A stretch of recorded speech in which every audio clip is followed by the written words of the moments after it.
Hi all, welcome to football arena. ഇന്നലെ UEFA champions ലീഗിൽ നടന്ന മത്സരത്തിൽ വിജയം സ്വന്തമാക്കാൻ കരുത്തരായ റയൽ മാഡ്രിഡിന് കഴിഞ്ഞിരുന്നു. 1-നെതിരെ 2 ഗോളുകൾക്കാണ് ഫ്രഞ്ച് ക്ലബ്ബായ ഒളിമ്പിക് മാഴ്സയെ അവർ പരാജയപ്പെടുത്തിയിട്ടുള്ളത്. കിലിയൻ എംബപ്പെ മത്സരത്തിൽ ഇരട്ട ഗോളുകൾ സ്വന്തമാക്കുകയായിരുന്നു.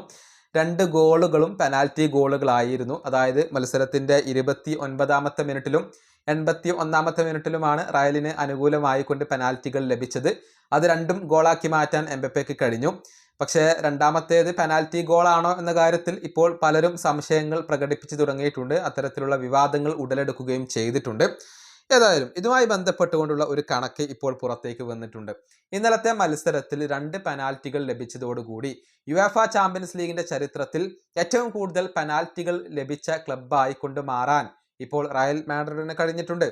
അതായത് 63 പെനാൽറ്റികളാണ് ഇതുവരെ UCL ചരിത്രത്തിൽ റയലിന് ലഭിച്ചിട്ടുള്ളത്. ഇതോടുകൂടി അവർ 1-ാം സ്ഥാനത്ത് എത്തുകയാണ് ചെയ്തിട്ടുള്ളത്.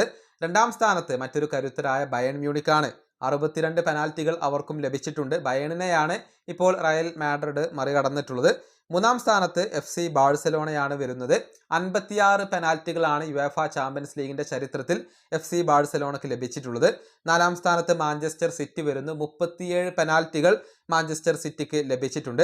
അതുപോലെ തന്നെ 5-ാം സ്ഥാനത്ത് ആഴ്സണലാണ് വരുന്നത്. 36 പെനാൽറ്റികൾ ആഴ്സണലിന് ലഭിച്ചു എന്നുള്ളതാണ്. ഇങ്ങനെയാണ് ആദ്യ 5 സ്ഥാനക്കാർ വരുന്നത്. 1-ാം സ്ഥാനത്ത് റയലാണ് ഇപ്പോൾ വരുന്നത്. ബയേണിനെ മറികടക്കാൻ അവർക്ക് കഴിഞ്ഞിട്ടുണ്ട്.